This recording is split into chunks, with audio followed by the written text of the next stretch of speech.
14వ భద్రాచల పాదయాత్ర లోక కళ్యాణార్థమై ప్రతి సంవత్సరం క్రమం తప్పకుండా రథ పాదయాత్ర నిర్వహిస్తున్నామని శ్రీ వాసుదేవ గురుస్వామి తెలిపారు. కాకినాడ జిల్లా సామలకోట మండలం గొంచాల శ్రీ వెంకటేశ్వర స్వామి ఆలయంలో ప్రత్యేక పూజా కార్యక్రమం నిర్వహించిన అనంతరం రథ పాదయాత్రను కొనసాగించారు. ఈ సందర్భంగా వాసుదేవ గురుస్వామి మాట్లాడుతూ లోక కళ్యాణం కొరకు అవతరించిన శ్రీరాముడు అరణ్యవాసంలో మొదటి పాదయాత్ర ద్వారా మానవుల ప్రోర్బల కర్మలను తొలగించారని, అదేవిధంగా ఈ కలియుగంలో మానవుల యొక్క కర్మలు ఆర్థిక, మానసిక, శారీరక సమస్యలు, వ్యాధులు, ప్రమాదాలను తొలగించుటకు దివ్యమైన శ్రీరామ రథంతో రామనామాన్ని పలుకుతూ పాదయాత్ర చేయడం వల్ల సర్వ సంపద, అష్టైశ్వర్యాలు, కీర్తి, సంతాన వృద్ధి, పశుపంటల వృద్ధి, ఉద్యోగం, వ్యాపారాభివృద్ధి మొదలైనవి కలుగుతాయని తెలిపారు. ఈ 14వ పాదయాత్రలో సుమారు 15 మంది భక్తులు పాల్గొన్నారని తెలిపారు. ఈ రోజు అనగా 8వ తారీఖు నుండి 16వ తారీఖు వరకు 8 రోజుల పాటు పాదయాత్ర నిర్వహించి ఆ భద్రాచల సీతారామును దర్శించుకోవడంతో ముగుస్తుందని తెలిపారు. అలాగే మాకు అన్ని విధాలా సహకరిస్తున్న భక్తులకు, దాతలకు ఆ శ్రీరామచంద్రమూర్తి అన్ని విధాలా కాపాడుతారని తెలిపారు. ఈ పాదయాత్ర గురుస్వాములు వీర వెంకట సుబ్బారావు, వింటి సుబ్బరాయుడు, వెంకటరమణ, వెంకటేశ్వరరావు, ఏలూరు శ్రీనివాస్, పేర్మేడి సత్యనారాయణ, వెంకట సత్యప్రసాద్, భీమరాజు, సూర్యనారాయణ, మట్టా వీర వెంకట రమణమూర్తి, సాయిరాం, రాంబాబు భక్తులు పాల్గొన్నారు. శ్రీరామ్, జై శ్రీరామ్, జై శ్రీరామ్. మేము, నా పేరు వాసుదేవ గురుస్వామి.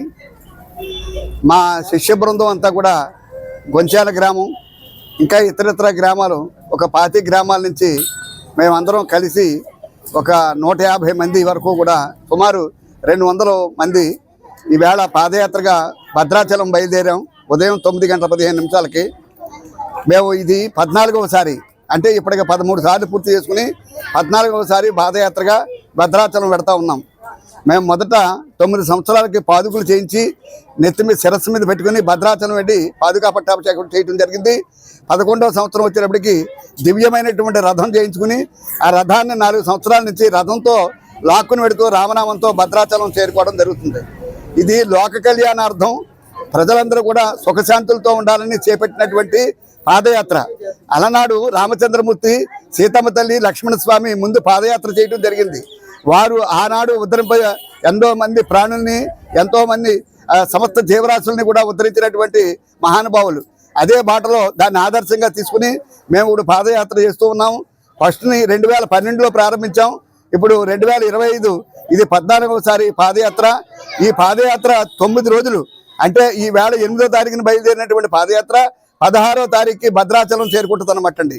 ఈ ఉదయం, మధ్యాహ్నం, సాయంత్రం, ఉదయం ఫలహారాలు, సాయంత్రం కూడా అల్పాహారాలు, ఉదయం సాయంత్రం అల్పాహారాలు, మధ్యాహ్నం భోజన ప్రసాదాలు, ఇవన్నీ కూడా త్రోవలో భక్తులు మేము ముందు నెలల ముందు వెళ్ళి రూట్ ప్లాన్ చేసుకుంటాం. అటు ప్రకారంగా ఆ మహాభక్తులందరూ కూడా వేలాది రూపాయలు ఖర్చు పెట్టి మమ్మల్ని ఆదరించి కళ్యాణ మండపాలు బుక్ చేసి రాత్రి పగలు అన్ని సౌకర్యాలు మాకు ఏర్పరుస్తూ ఉంటారు. ఇదంతా కూడా ఈ రామనామంతో ఈ పాదయాత్ర ప్రధాన ఉద్దేశం ఏంటంటే ఈ యొక్క భూదేవి యొక్క రుణం తీర్చుకోవడం. మనం భూదేవి మీద నివసిస్తున్నాం, భూదేవి మీద ఇల్లు కట్టుకుంటున్నాం, భూదేవి మీద పండించుకుంటున్నాం, భూదేవి మీద సంపాదించుకుంటున్నాం. ఆ భూదేవి రుణం తీర్చుకోవడమే ఆ రామనామంతో నడిచి వెళ్ళడం, ఆవిడ పూజ చేయటం అన్నమాట, రుణం తీర్చుకోవడం. అటువంటి రామనామం దివ్యమైన నామం. ఇది మహామంత్రం, ఇది తరింపజేసేటువంటి మంత్రం, ఇక జన్మ లేకుండా చేసేటువంటి మంత్రం, ఇది అంటులేని మంత్రం.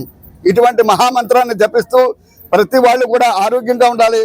అందరూ కూడా వాళ్ళ యొక్క వృద్ధిలోకి రావాలి. వాళ్ళ వ్యవసాయాలు పాడి పంటలతో సమృద్ధిగా ఉండాలి. వాళ్ళ వ్యాపారాలన్నీ కూడా బాగుండాలి. వాళ్ళ పిల్లలు పెద్ద గొప్ప చదువులు చదివి ప్రయోజకులు అవ్వాలి. ప్రతి జీవరాశులు కూడా బాగుండాలనేటువంటి ప్రధాన ఉద్దేశంతో రామనామంతో మేము ముందుకు పెడుతూ ఉన్నాం. ఈ అనంత వాయువులో ఈ రామనామం పలుకుతుంటే దాని యొక్క ఫలితం వల్ల అందరూ కూడా బాగుంటారనేటువంటి ఉద్దేశంతో ఈ రామనామంతో మేము ముందుకు పెడతా ఉన్నాం. జై శ్రీరామ్, జై శ్రీరామ్, జై శ్రీరామ్, జై శ్రీరామ్. జయ రామ శ్రీరామ, జయ రామ, జయ జయ రామ శ్రీరామ, జయ రామ, జయ జయ రామ శ్రీరామ, జయ రామ, జయ జయ రామ శ్రీరామ్, జయ రామ్, జయ జయ రామ శ్రీరామ్, జయ రామ్, జయ జయ రామ శ్రీరామ్, జయ రామ్, జయ జయ రామ శ్రీరామ్, జయ రామ్, జయ శ్రీరామ్, జై శ్రీరామ్, జై